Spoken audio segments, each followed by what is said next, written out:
another day. No. Cool. Let's see. Recording's going. Screening's going. Okay. Yeah. So telemetry, we have. If people haven't seen it, let me put a link to here for people that don't have it. We've been chatting on this GitHub thread for a while. I think there's some consensus building around this, but maybe I misunderstood and everyone's actually in disagreement still. But I kind of viewed there as to be two possible approaches, which I thought was clearer to depict in a diagram because it's very confusing when we have so many different parties in one telemetry metric of like who is reporting the telemetry, what's the source, what's the destination, all that. So I'll start, just ignore the red for now. The red is the waypoint stuff and the orange is Z-tunnel. In these boxes, the box is where it's actually reported. And then the source and destination is the actual labels that it's added, which are, the destination workload, app, version, canonical service, canonical revision, all that metadata about the peer. So for Z-tunnels, I think it's fairly straightforward. I didn't have a diagram without waypoints at all, but it would just look like if this arrow was here and this other arrow started here. So it's pretty obvious. In that case, it acts just like a sidecar, but only reporting L4 telemetry. On the waypoint, we do have some options, but there's not that many. So for a variety of reasons, we have decided that when we're going through a waypoint, we can't possibly report one metric that is just from source to destination. Or we could technically, but we think it's a bad idea because it's very non-portable and causes all sorts of other issues. So our choices really are to report metrics that look like this, or to not report metrics at all when we know we're going through a waypoint because we know the L7 telemetry will handle it. I think that in general, it's pretty desirable to have the telemetry. It's fairly cheap. I'll get into some of the cost calculations we did below. To have these metrics, users can always filter them out if they don't want them. It provides a more clear picture of what's going on. And also, conveniently, it's already implemented, so that's a nice aspect. So the Z-tunnel, I think, is much less controversial. So maybe we can check mark there and see if that's actually true and people are in agreement on that before we talk about the waypoints, which I think is a more complicated part. One tiny point on Z-tunnel. I'm not entirely convinced that the DST is absolutely necessary. So the source, yes, but the DST may not be. Anyway, it's not a big deal. It's L4. It's easier.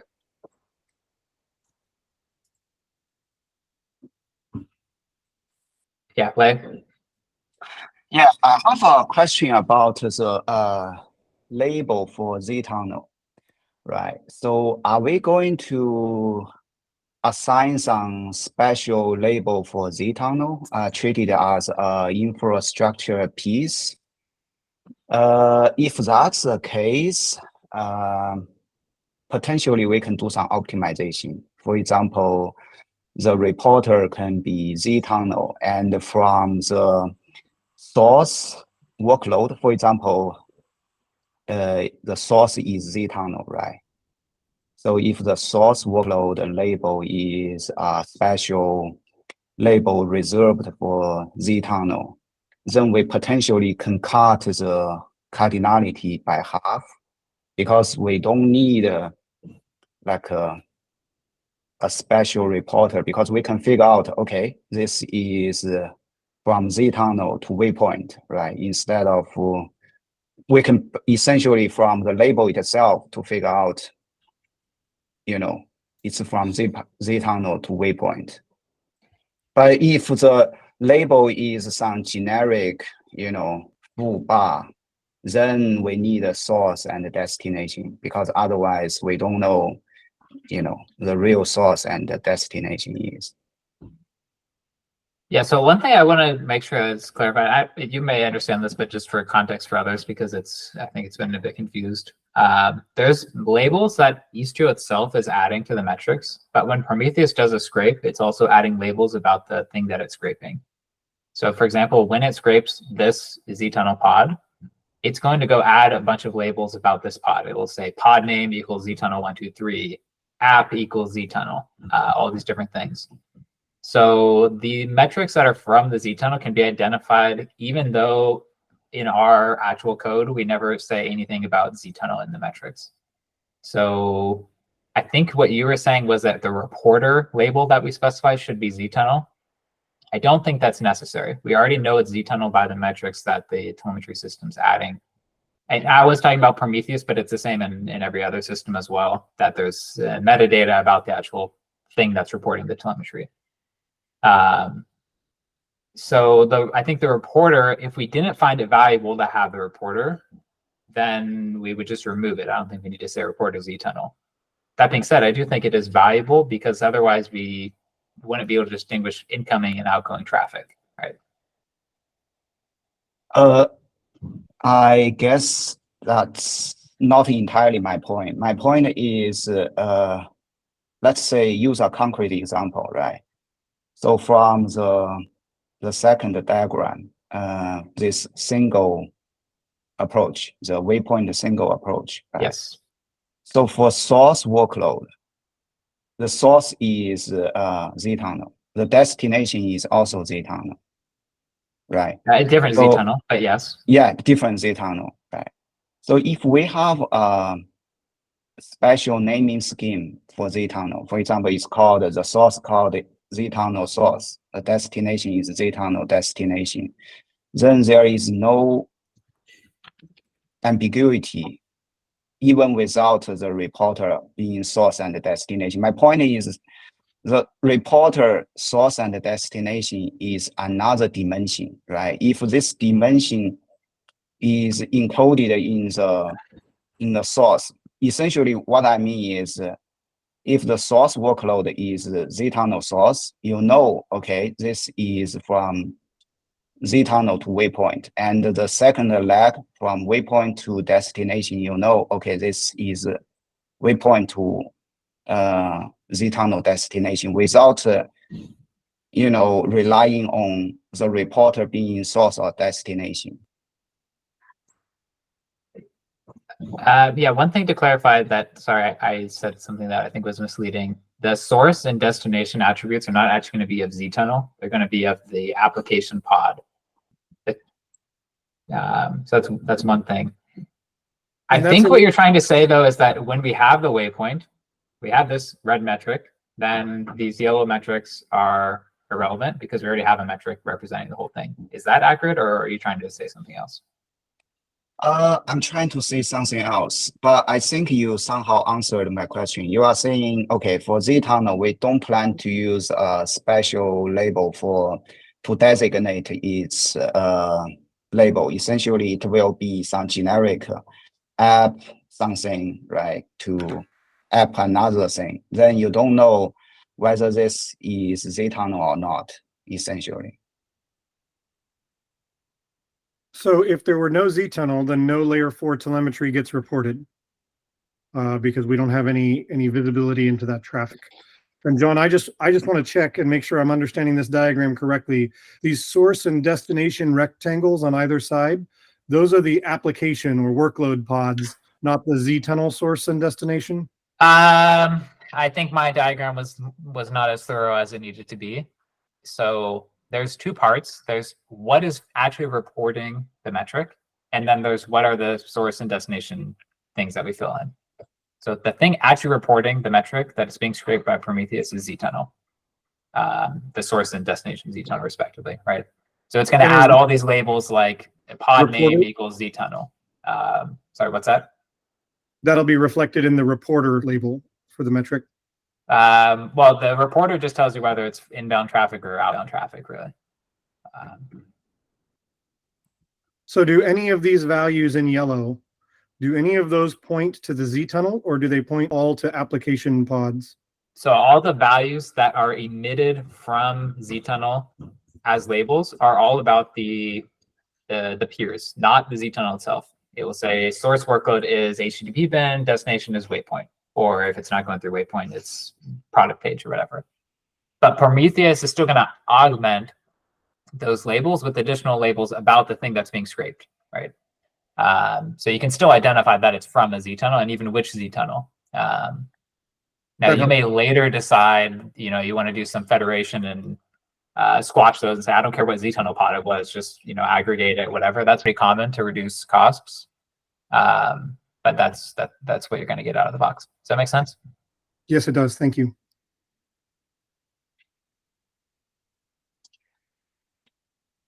So John, I think you answered Leigh's question, but it does,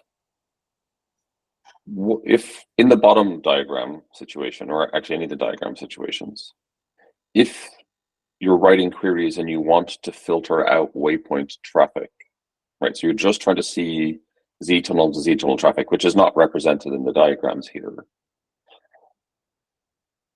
You would have to have some way to know to filter on the destination workload label to exclude waypoints, right?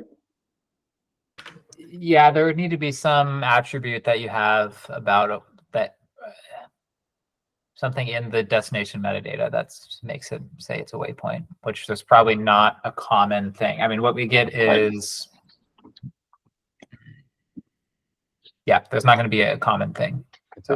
This is the same question line I wanted to go into, Louis, which is how can we, if we want to, exclude this sort of infrastructure telemetry if we're just trying to visualize request level traffic? Think of, like, you know, a graph, right? If you don't want to see waypoints, for example, in your graph, it would be nice to be able to. So they've never had that before, right? We've never visualized the infrastructure before when we're looking at request traffic in the visualization. We did gateways. So specifically for request traffic, Jay, like, I think that gets covered by what's done by waypoint in L7, right? It's really an L7 L4 split, right? Right. Not an infrastructure versus waypoint split per se, but I think there's still a compositional question that we have to be able to answer in terms of how the metrics are annotated so people can write the right kinds of queries. Exactly. And you have the here you've got L4 arrows, right? And that's going to be in your Istio TCP sent and TCP retrieved. And so the question is, can we easily filter that out if you don't want to see the infrastructure telemetry in an efficient query? I think that's I think we need typing information. I think we're probably going to be looking at needing that. So in the L4 metric, when Z-tunnel is sending to waypoint or to some other type of box other than to a workload, we actually know that, right? Like the WDS stuff inside of Z-tunnel actually has types, and we could report the type as a dimension, so we know what type of thing you're talking to make the querying easier, right? Is Z-tunnel talking to a waypoint? Is it talking to a workload? Is it talking to something else? I think we need to answer that question, John. Yeah, that makes sense. One thing I just do want to, I'm worried around this discussion a lot about ambiguity of terms, so I'm being very verbose just to be clear. I think there's two different things of, I want to see only HTTP level metrics, which is easy, just don't look at the TCP ones. And if it happened to go through a waypoint, I don't want to look at it, but if it went direct, I do still. So the first one's easy. I think I agree with Louis that adding a dimension on the Z-tunnel metrics that is, I don't know what we want to call it, destination class or something. It's like direct Z-tunnel, external waypoint. I don't know what we want to call it. We can bike shit on the name. Some low cardinality metric that's just kind of an enum. Seems reasonable to add to me. One thing I want to actually is for TCP versus HTTP traffic, and I think it's important to remember the rationale and why we added the reporter source, reporter destination. In TCP, usually it doesn't matter because TCP are long-lived connections. For HTTP, the problem was that in some cases, the client reported metrics were very noisy and completely wrong because the latency for cross-region traffic was far larger than the latency of the actual service. So you have a service that is, 0.1 millisecond response time, and you had a flat line, super clean graphs and alerting. But because the client, maybe in a remote region or the and shift, you had a very noisy and impossible to set alerts because you can have 1 second because you have someone in a different region, and traffic shifting in that region will impact the graphs. With waypoints, we don't have this problem because waypoint, it's local host, so source and destination reporting should be almost identical minus the waypoint latency itself, which we can measure separately. So we no longer have a good reason to report both source and destination when it goes through waypoint. So we should not forget why we added it and just blindly copy the model when it no longer applies. Let's talk about that part for, John, do you want to move on to the L7 stuff? Yeah, We it probably sounds address like that. we have consensus on the Z tunnel. We maybe add one label about destination class, I'll call it, but we can probably we can bike the name. Does that sound fair? Okay, so for the waypoints, I think there's a few options. One is we can kind of make the waypoint invisible and kind of show the end-to-end.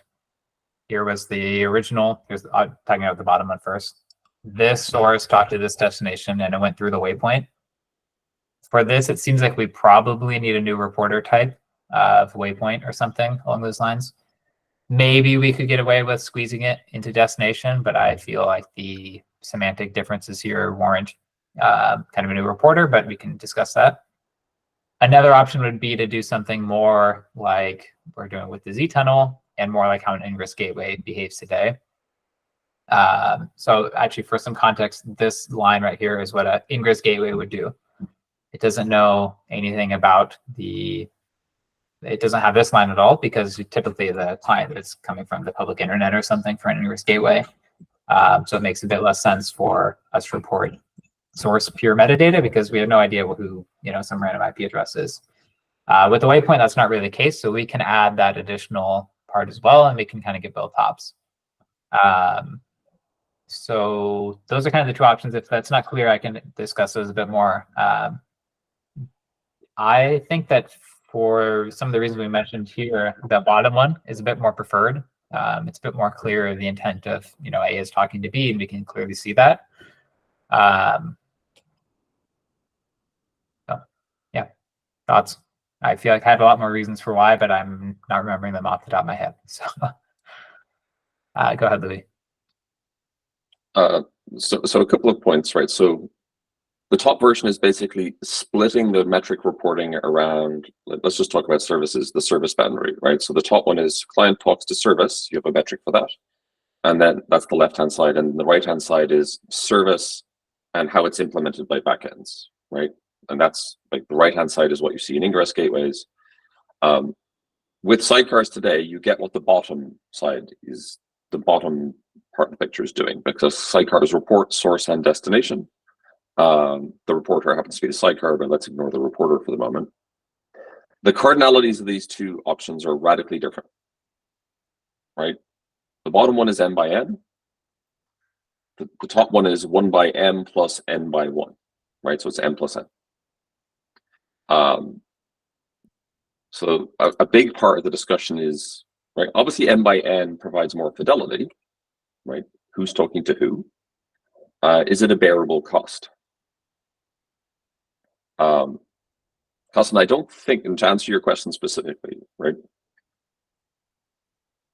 Obviously, waypoints collapse the perceived latency reporting aspect of the system, right? Previously, you would have the client reported latency and the destination reported latency separate.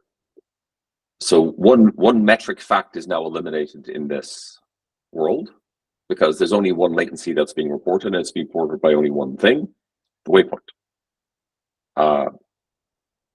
And depending on the waypoint topology, it will either be more client-oriented because the waypoint is in the client's zone, or the waypoint is in the server zone, irrespective of where the client is. I think we prefer the former model.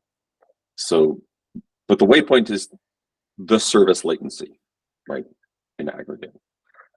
But the other part is who's talking to who, which is irrespective of the latency fidelity reporting aspects.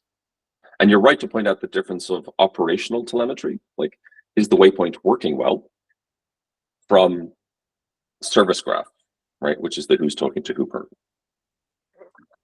We chose, I prefer the bottom one to maintain backward compatibility with the service graph rendering requirements that folks like Jay and Kiali have, right? So it's a back compatibility preference. And the question is the cost unbearable? Which I guess John could talk a bit about. Yeah, so I think I also prefer the bottom one. I think it would work for most of the user.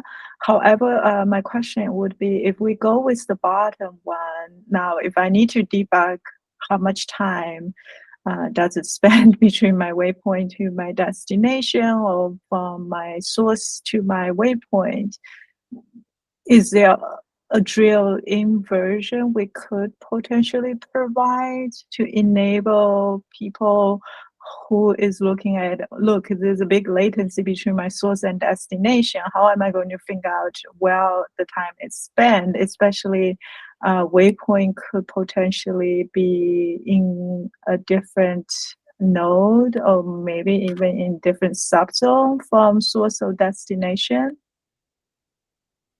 I feel like we lose some of that fidelity, like even ignoring practicalities, just like from theoretical standpoint, if we have slowness between the source and the waypoint, the waypoint has no idea that's happening, right? They could have a 10-second latency here. And because the source is not reporting L7 telemetry, we really have no way to extract that information. Unless we do so L7 even in the but, yeah. So even in the top, we don't have the top diagram doesn't allow you to figure out how much latency No, between it would only source be and the waypoint. latency Okay. from when we get a packet incoming to the waypoint, or request really, to the destination and then back.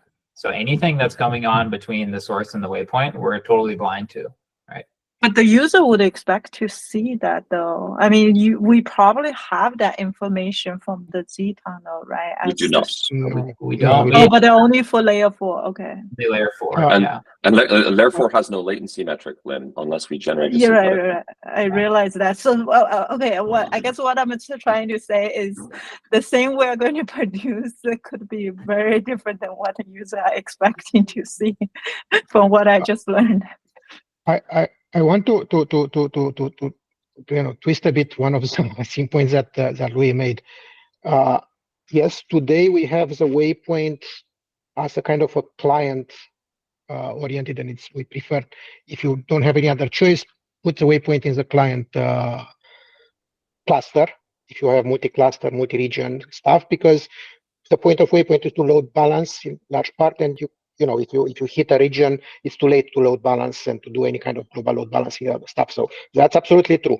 However, I don't necessarily agree that the ideal scenario for a user is to have a single waypoint in the path. If you are a multi-region deployment, it is probably a good idea to have to consider having a waypoint on destination and a waypoint on the source in multi-cluster, because both of telemetry is better, because you can still report the telemetry, the latency of the backend instead of the latency of the network, which is mostly useless for a backend admin.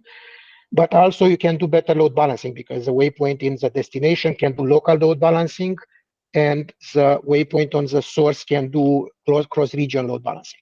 The gateways have the same model. You have a global load balancer in front of chain with a ESPO load balancer. And multi-network also kind of solves the same problem. I'm not saying that we should, or everyone should do this, but if you're an advanced user that has multi-region, you kind of benefit from this model as well, and we should support it. So unfortunately, Costin, right now, right, composing multiple waypoints is not well delineated and could have policy side effects. Right, so we have a choice, right? In like, let's just talk about multi-network. Right? It's probably the best, cleanest example of this. Do we go to a waypoint before we go to the multi-network bridge, or do we go to the multi-network bridge before we go to a waypoint? Multi-network bridge is waypoint, in my opinion. I mean, it's not. It takes a role of the multi-network bridge. Well, no, if you be very careful, a multi-network bridge is not owned by a service owner.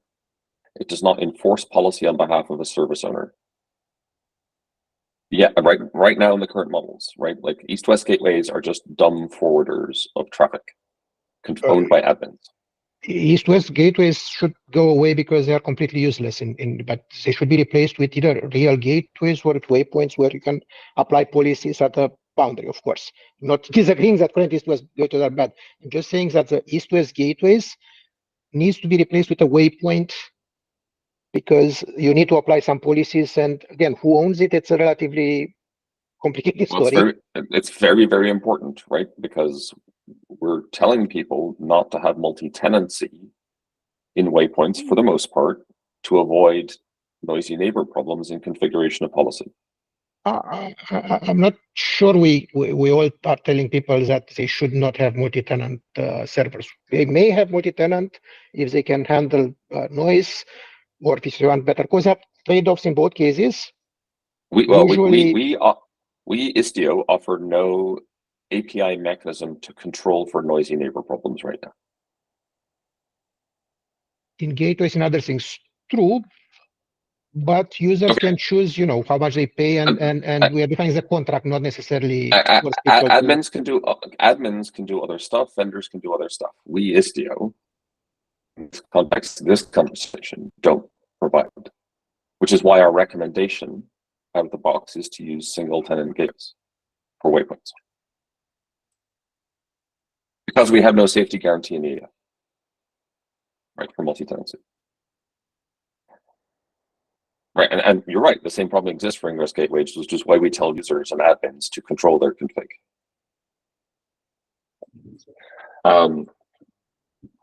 Right, and this is a fundamental, like, hopefully everybody understands that this is a fundamental consequence of the ambient architecture. Now, there are ways to compensate for some of these problems, but this is a fundamental thing. Right, the solutions to this space are generate L7 telemetry in the Z tunnel, which we've decided not to do for cost reasons. Generate a synthetic telemetry metric, right? Z tunnel to waypoint, like ping latencies, right? To allow people to do operational things about there being mismatch in latency expectations when consuming services. And we can talk about how to do composition around that. Those are the two options. There are no other options.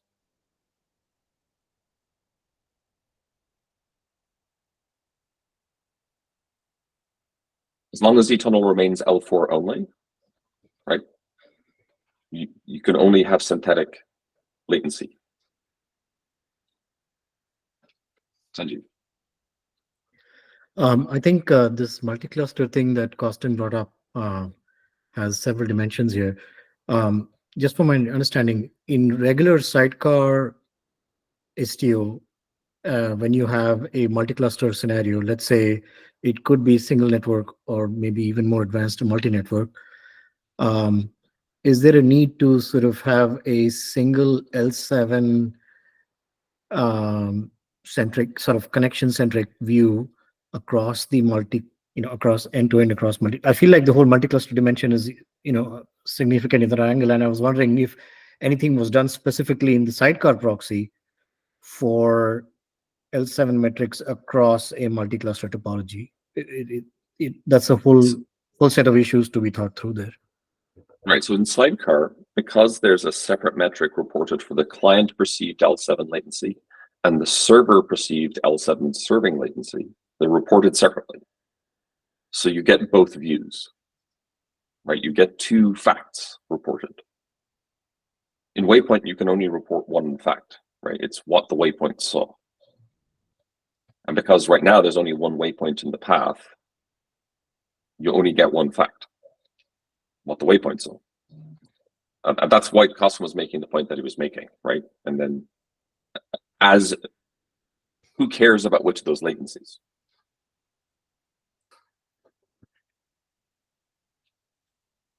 And then depending on waypoint placement, physical placement, you'll get different perceptions, in bunny quotes, of the latency. One that will look more server-like if it lives closer, if the path goes through a waypoint that's physically closer to the server, or if the waypoint is physically closer to the client, you'll get a more client-like one.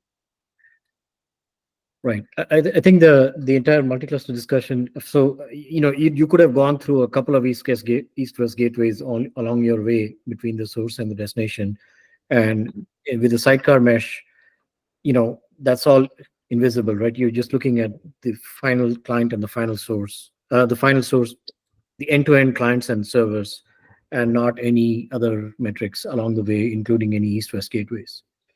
Yeah, so for the most part, like if we ignore, like we could just ignore east-west gateways in detail and just talk about zones and regions, right?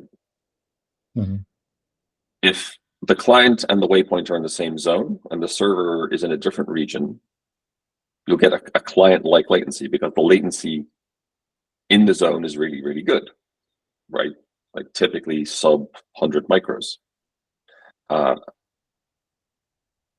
If the client is in a zone that is, and the waypoint is in a different region to the client, and the server instance is in the same region or the same zone as the waypoint, then you'll get a more server-like view of the world. Right. But with waypoint, the thing that is, I think, potentially different here is that there could be a variable number of waypoints along the way in a fancy multi-cluster scenario. Maybe we're getting... No. Right, so that is an assumption right now that nobody should make. Right, the system as designed currently, because the waypoints implement policy, right? And we want policy to be implemented once consistently. Right, there's plenty of examples. Like, so let's say you have a policy that rewrites a path. You only want that to happen once, right? Because if it goes through another waypoint having been rewritten, policy may get misapplied. Not true for authorization, for example, where you may want to apply policies at the cluster boundaries. Not true for other things, and I don't necessarily agree that the current design requires or cannot be implemented with either multi-tenant or with chained waypoints. I think if it doesn't, we have a problem because I'm not sure anything in the design that mandates this. So right now, that is the working system, Preston. Right, it's what's been built and approved. I know, and it's perfectly fine for single cluster and for what we're shipping now as beta, but it's not necessarily that the design prevented. We just didn't implement yet chaining of gate, just like chaining of gateway was implemented, a bit later. Chaining of waypoints or chaining of gateway to waypoint or any other combinations, east-west gateway replacement waypoints, that's something we can deliver pretty soon because the design is still whole. Yeah, no, I'm just saying there isn't a design yet that is approved that is capturing what you want, right? So the assumed system, right, dumb east-west gateway bridges, right, or flat network, multi-region flat networks, right now we'll use single waypoint. Yeah, right? I can have very well designed. Well, even I can have single cluster multi-region today. Many vendors provide that. It's a real situation, right? And that's covered by the single cluster use case. It's kind of handled, but with the cost of cross-region and even cross-zone egress and traffic, as you know, it's not very popular or very common. I mean, people generally prefer to minimize cost. Let's separate load balancing from client perceived versus server perceived latency reporting, two separate topics, right? We can solve the load balancing problem without solving the other one. Yeah, but Louis, my fundamental point for telemetry, since that's the topic we are discussing, it is pretty important to have a way to eliminate the noise of cross-region in multi-cluster. I'm not saying we are blocked. I mean, we are perfectly fine to ship beta or whatever with what is proposed here with waypoint generated metric. Perhaps we can say client waypoint or preserve the, so if you have waypoints reported as client, and if you have waypoints in the destination cluster reported as server, or some other combination where, because the important thing for a user is to know if the telemetry includes network latency or if it's mostly the backend latency. That's really what needs to be expressed to operate as a production system. Yeah, so I think right now we would have to document that it is client-centric. If the waypoint is deployed in the client cluster, it's client-centric. If the waypoint is deployed in the next to the backend, it's destination. Well, no, right now, We don't what we're support. likely to ship for beta, it is only Okay. client-centric. Okay, then we should be waypoint client. I mean, it should still preserve. It should not be waypoint. It should be source waypoint, client waypoint, or something that indicates. So later when we add the destination waypoint, because probably we'll have to, then the user can recover the functionality and the missed features that they have today. So I don't want to lock ourselves into say it's waypoint reported waypoint, it's always client side, but we should preserve source, including network latency and destination. And we don't provide currently destinations, that's fine, but. Yeah, so I think there's a possibility, Costin, for a homuncular like gateway, right? Like the East-West gateway, but it's L7 aware. It doesn't enforce L7 policy, but it is capable of generating L7 telemetry. That might be okay. That's perfect. And minimal policies for a multi-tenant, because that East-West will probably be a multi-tenant thing. Yeah, no, like all it does is generate telemetry. It does no routing, it does no content modification. Well, it may apply policies that the boundary admin can deny, allow, and admin may do some changes as well. I mean, it's not completely. Sure, but they would have to be admin owned. Yes, exactly. Not namespace owned, but cluster owned. Yes, absolutely. Yes. Yeah, that's fine. Like I agree with that. Sanjeev. Just a clarification, Louis, what did you mean when you just said, for now, we are client-centric? I mean, it's clear that there will be use cases where waypoints will prefer to be closer to clients, and there will also be use cases where we prefer waypoints to be closer to servers. So what did you mean by saying, for now, we are client-centric? So generally, so there are obviously like resource allocation constraints that are going to require that waypoints get placed places.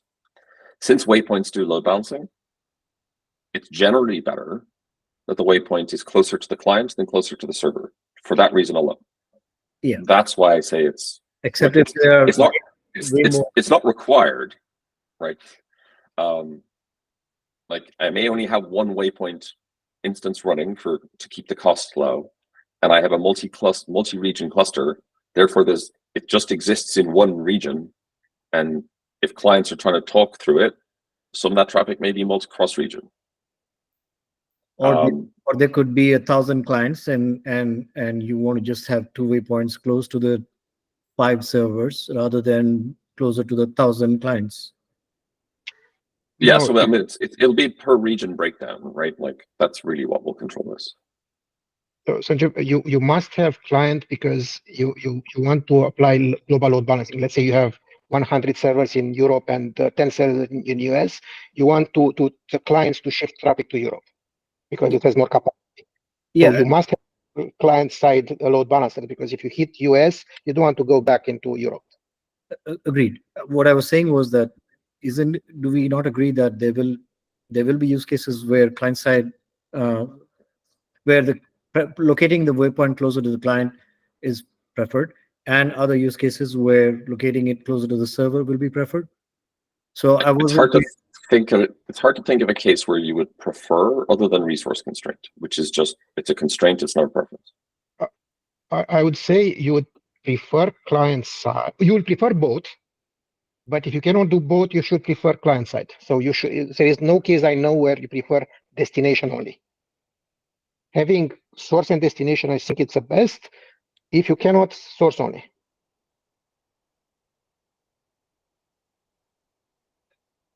Keith? So, got a hot / potentially ignorant take, so feel free to correct me here. But if users need more fine-grained telemetry, like latency reporting in an ambient architecture, in the medium term, couldn't they just deploy a sidecar? Yeah. Right. So there are a couple of workarounds. One, well, just use sidecars. Two, like we can make it synthetic. Right. Like, so just to explain that to folks, destination source Z tunnel, when it talks to a waypoint, it generates a ping latency. It's the waypoint. Right. So we know the N10 latency between the source and the physical network latency between the source and the waypoint. The waypoint is made aware of this information and could actually incorporate it. It's synthetic, right? It's not per request. But assuming that the physical network is the underlying cause of overhead, right, in addition to what the waypoint actually does in terms of work, you can just add the number and say, well, on average, the ping latency is, 200 micros. So for every, the client perceived N10 latency of that request is the waypoint to server latency plus 200 micros. It's not that latency that I'm concerned about because it's deterministic. It's usually you have fiber, it's cut in half or whatever, and you have packet loss, prioritization of higher quality traffic, and all kind of stuff that makes, even if normal latency is 100 milliseconds, you can get no, like 10 seconds. You have to do moving averages and all that kind of stuff, Custon, right? Like, which is extremely complicated. I mean, it's there is no correlation really between. It's no, very actually, that part is actually pretty well understood. Like, there's a lot of white papers in networking land about how to do that. Yeah, way paper level. I mean, not kind of. No, but they're real, right? And you can actually correlate them to with real stuff, right? Yes, they are synthetic, but they are accurate. In simple cases, Louis, I mean, I'm familiar with this. I mean, again, keep in mind prioritization. That is very common by, ads traffic high priorities and whatever other traffic But like Z tunnel, because we have a tunnel, we can actually use the tunnel to generate the ping latency. Like gRPC does this. Yeah. And has done it for quite some time. So like that's not theoretical, like that's real. Like we can actually do that. I think right now it's probably overkill. We don't need to do it. But if we wanted to, we absolutely could. That's kind of that's the source of my question, essentially. Like, if I'm trying to think about the trade-offs here of is this worth investing engineering effort to implement the synthetic telemetry to get as close as we can here, or is that time better spent making sidecars and ambient more what's the word I'm thinking of, easier, is making that compatibility easier so that the workflow looks like, as a user, oh, we're seeing some weird stuff and I'm not getting great latency metrics from my waypoint architecture. Let me just disable the waypoint for this workload and add a sidecar, and now you get more details. I completely agree. I think I don't think we need to do it, Keith. I think our time is better spent fixing other things. And there's quite a long list of other things I think we would want to fix ahead of this. Not an infinite list of things. And like, we should get user feedback, I guess is the answer. Like, if we're going to ship Ambient, if people tell us that the telemetry is insufficient, we should take the feedback. Yeah, agreed. And to Costin, your point, I think that, yeah, if users are comfortable with OTel, I think that sort of instrumentation, especially for traces, for that more detailed latency, is also an option for users. And it would be great in the long term to have an example of how to get higher fidelity. Like, in my mind, one of the really cool things about Ambient is that there's always deeper you can go in the stack, or more fidelity you can get for your use case. So you start with the regular Ambient architecture, you need a waypoint, boom, you apply the waypoint for L7. If there's something wrong with the L7, then boom, you can add a sidecar for that workload to get to diagnose, and then ideally be able to remove the sidecar. if there's something, if you still need more information, then you remove the sector from the client, and then it's a stackable architecture where you're able to go as deep or as abstracted as a user needs to. And I think that's, if we can nail that experience, then maybe some of the, I won't say gap, but some of the changes to the telemetry layout in this particular example, due to the fundamental changes in the architecture, might not be as necessary. Thank you very much, Kit. I mean, this is a point that I also wanted to make, and you are far more eloquent than me. So the only problem with what you said is that today this doesn't work very well because our metric reporting, naming, labels, and everything else are decoupled and very different from what OpenTelemetry is using. And that's what I mentioned many times, that we need to have some plan to converge with OpenTelemetry naming and label, so you can do exactly what you described. You can, have a choice to instrument the application, use a language instrumentation, other things, and then everything is smooth and show up in the same graphs. We don't have that right now, because if you use OpenTelemetry, you get a completely different set of graphs of data and that you get from the web. I agree with that completely. By the way, John and I, so this discussion about this telemetry was mostly for back compat with existing tooling. We obviously want to have a choice, and probably a pretty granular one for the average user, to say, use the standard OTel conventions for all the stuff, right? We haven't decided exactly how to do that, but I certainly agree with that. Just coming back to the point about instrumenting the app, right? The use case, right? Like long server-side tail latencies, right, are being an SRE concern, right? Like there's something wrong with my code, right? Is what that, or there's something wrong with my API service is usually what that's telling you. The client-side metrics will give you, right, as an operator, like, assuming network latencies are not a primary concern, they'll give you good information about that, generally speaking, right, in steady state scenarios. So they're at least a good leading indicator that you need to go instrument your app to figure out what's wrong with your API surface or your code. If you care. If you don't care, right, you don't have SREs, well, good luck anyway, right? So I'd say, like, our guidance would be, we give you a lot of leading telemetry. If you need more information, your best approach is to go instrument the app, probably not actually to deploy sidecars.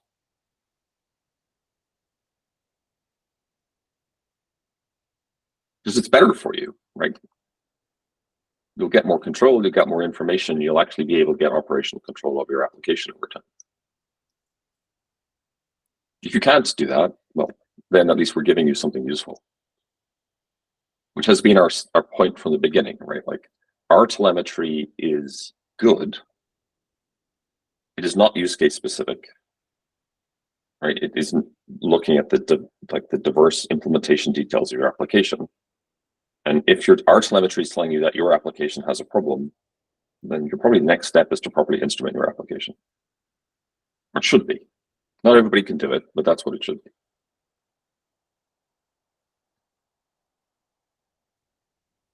Sanjeev, just coming back to your point there about negating the resource consumption benefits. I actually completely disagree with that. So when we say locating with the client, what we mean is co-locating by zone or region, not by client instance. Right? I expect in default Istio solutions to say, we'll schedule n waypoints per region.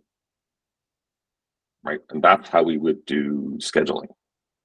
And then zTunnel would know to go to the region local waypoint. That does not obviate the resource savings at all.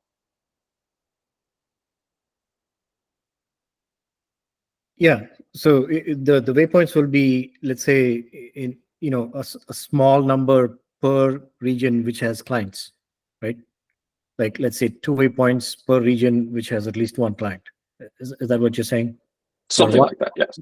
Something of that order, like 1/2 waypoints per cluster or per region that has at least one client.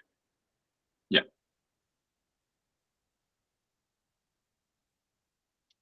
Yeah, but this, yeah. Okay, folks, we have 5 minutes left. John, do you want to we- show the costs? We should show the numbers. So people, this is really important.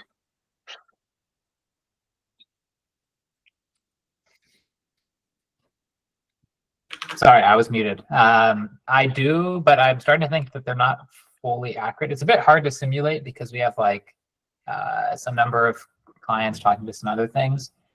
I think in particular, the waypoint single is being made worse because what I was saying was that I had this full spreadsheet, but for some reason I couldn't share it on Google Docs, so I just uploaded it. But basically I was saying that there's 10 namespaces, so we have 10 waypoints. And so there's actually, well, I forget the numbers exactly, but there's basically more destinations sources because the waypoint's serving multiple things. And so it ends up being that if you multiply the number of pods by the sources and destinations, you end up with more than sidecars, which I think it doesn't quite make sense because the sources are going to be overlapping and whatnot. So there's actually, this is not really true. I think if you add all this up, it's actually more than like the total possible cardinality in the entire system. So we should do a bit more exploration here, but the high level things to point out is that HTTP is very expensive because of histograms. Even one single request makes 64 metrics, or series rather.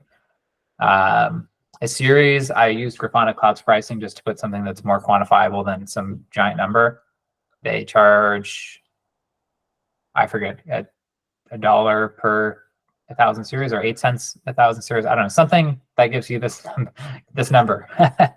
I forget the exact count. So in this scenario where I had 1,000 pods, 10 namespaces, 10 services per namespace, 10 pods per service, with kind of saying we'll have each service gets about 10 clients or 7 clients. It's about $7,000 a month for HTTP metrics. Sidecar TCP would have been just 400. zTunnel, about 4,000, though I think this is undercounting or overcounting a bit for the same reason I mentioned on the waypoint one. And then we have the various waypoint modes. So the waypoint single actually ended up being the most expensive. Waypoint single is this case. The thing that's missing here is that for large scale, people are not just taking the raw Prometheus metrics as is and just piping them to their metric store and paying out obscene fees, right? They're usually doing some processing, usually aggregating so that they remove the actual pod name as a label. There's a nice blog post from Carl about how to do that. So this doesn't take that into account, which would put the waypoint to be, I believe it should be identical or half of the sidecar, because we're basically removing the reporting pods aspect, and all the sources and the destinations are still the same in the waypoint and sidecar case. We now have one reporter instead of two, so it's like half, but half is a big difference from like exponential scaling or anything that's not as terribly important, most likely. So yeah, these are not exact, but we can play around with the numbers on the sheet. Try out different variables, probably make the formulas more robust, and try things out. Cosmos mentions the CPU costs of the metrics are also not free. That is also quite true. The other thing worth noting, John mentioned histograms. Prometheus will support what are known as native histograms in an upcoming release, and they would reduce the loaded cost for a latency metric by a factor of 64, which actually is bigger than any other dimensional reduction stuff that we would do here, except maybe collapsing pod sidecar reporter using the scheme that John described. Which frankly brings all the metrics to bearable cost levels. And once again, cutting the, breaking backward compatibility and adopting, saner cardinality when we switch to ambient is probably the best option to do that. By doing native histograms or by doing something else? By adopting hotel, which is a bit lighter cardinality, and by reconsidering, for example, client side is important for service graph, needs also cardinality. Backend side usually doesn't need that cardinality because it reflects the health of the backend, and we don't need both of them. So to have high cardinality. So you're saying that we should not report source and destination metrics. We should just only have destination. No, I'm saying we should report both source and destination, but with different cardinality. I mean, source, the high cardinality is a source one, and destination should be reported, but with the lower cardinality. We don't need both of them to have all the labels because service graph needs only one of them. And So most of the skill. I make a request from point A to point B. What this is saying is that we report one metric. I'm saying Or are you saying destination. we should do this, 2 metrics? I'm saying we should do one metric if we have a single waypoint, and that's a client metric as we discussed, and should have high cardinality and everything else. When we add a second metric, for example, with a destination-based metric, that doesn't have to have the same cardinality. So it can be lower cardinality on the destination. Especially since a server may be as a destination metric, you'll have far more clients, and it's much worse than a client which typically speaks with fewer servers. Austin, I think that's logically the same as the top diagram, right? The top diagram is client to service, where the cardinality of the client is high and the service cardinality is low. Yep. And then the right-hand side is service to backend, where the service cardinality is low and the backend cardinality is high, right? That's what the top diagram is. Sort of. I mean, with waypoints will be more accurate. But my point is that that is exactly what it is, right? It's splitting the cardinality around the service boundary.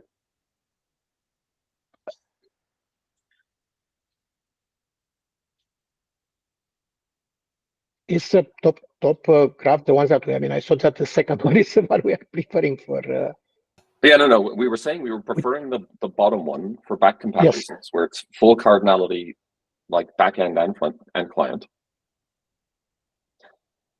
Any cardinality reduction is going to look like the top diagram, right? Because you see, right, its destination is workload waypoint service, and source is client, and the right side is destination is high cardinality, and the client is low cardinality because it's the service, right? That's the split. And Can I ask a quick question?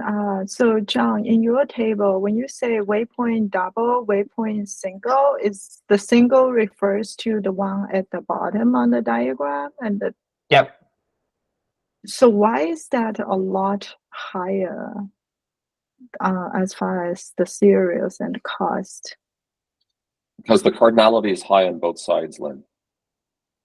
Right, the bottom one, the single metric is n by n. Right, cardinality of source is high, cardinality of destination is high.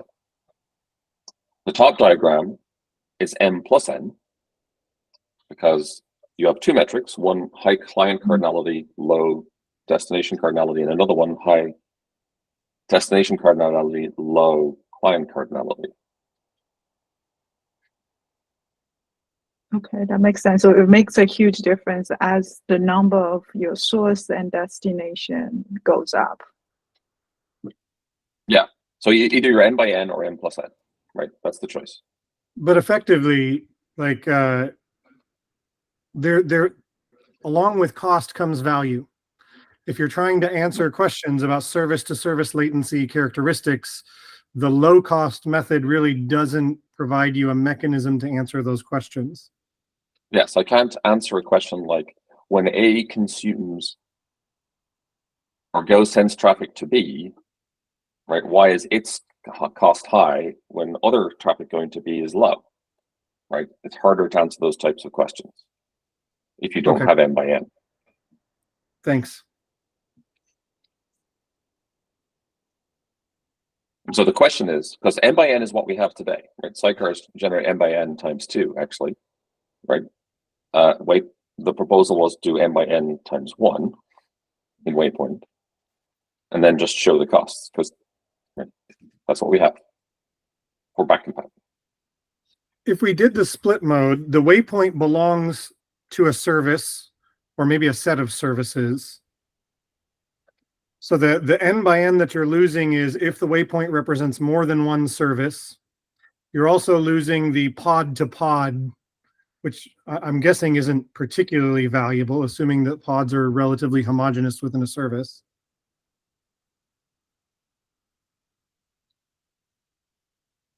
Sorry, I think I'm just processing out loud. That wasn't a question or a statement. Yeah, this is the question people need to process, right? And it's a fair one, right? Like n by n, in some ways, gives you a bit what tracing gives you, because you could say this pod, when it's talking to that pod, going through a waypoint gets this latency, right? It's very, very high fidelity. That's what you get with Cycurst. If you're used to using gateways, like hairpinning, sending all your service traffic through a gateway, right? You're not even really getting n by n. Mostly you're just getting n, right? Because you're only getting half of it on the gateway side. And that's the choice. So if you consider the two metrics, like that, the client perceived metric of latency to the service, right? So, or at least you probably don't care about latency because there's no client observed latency, or like we could do the synthetic latency part. So you'd see requests, you'd see bandwidth, right? You'd see the service metrics. You wouldn't see the client perceived latency unless we made it synthetic, which we could do. And then you would see the service latency, right? So this service has these latency properties, right, for its operations. And that would be the other side, the right-hand side. Okay. We went into a lot of details, but is it fair to say that we are generally okay with having a beta with, I don't know, either of them will probably work with backward compatibility as priority, and later on in GA or later, we should also add an option which is based on OpenTelemetry, semantic conventions, and other things, where we can improve things.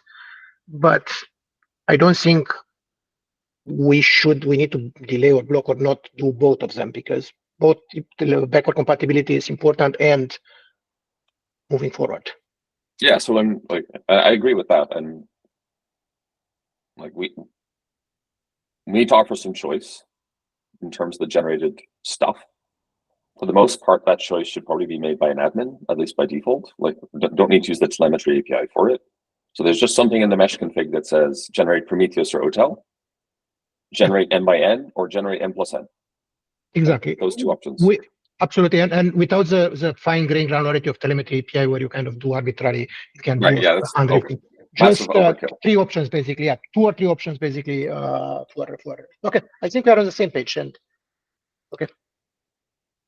The other thing that people should take into account, right? In Ambient, we're going to allow for pluggable waypoints. We have no control of what pluggable waypoints will generate in terms of telemetry. I'm not going to assert any. The project's not going to say anything about it. Exercise left to the vendor.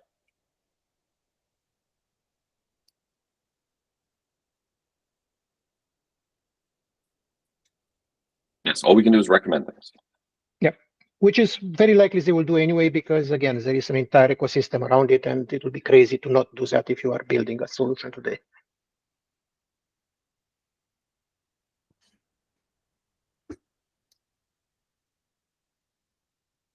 So I guess the only choice that we're asking to make right now is, what's the default?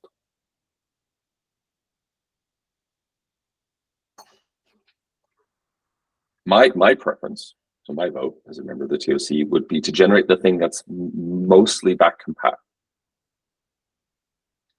So n by n-ish. And that we get answers to folks like Jay and others so that they can make sure Kiali does what it needs to do. And that any changes that people make when they're migrating from Cycurst to Ambient are not excruciating. How about 2 defaults, Louis? I mean, if in the current issue in beta, we default to what you suggest, but if the user is installing in Ambient only mode, which probably we should support at some point, then we change the default to OpenTelemetry standard. So if you start from scratch with Ambient only and you make the choice to you don't care about all these your sidecars, you just use gateway API and standard stuff, you should have standard telemetry as well, and because there is no concern about the legacy issue telemetry case.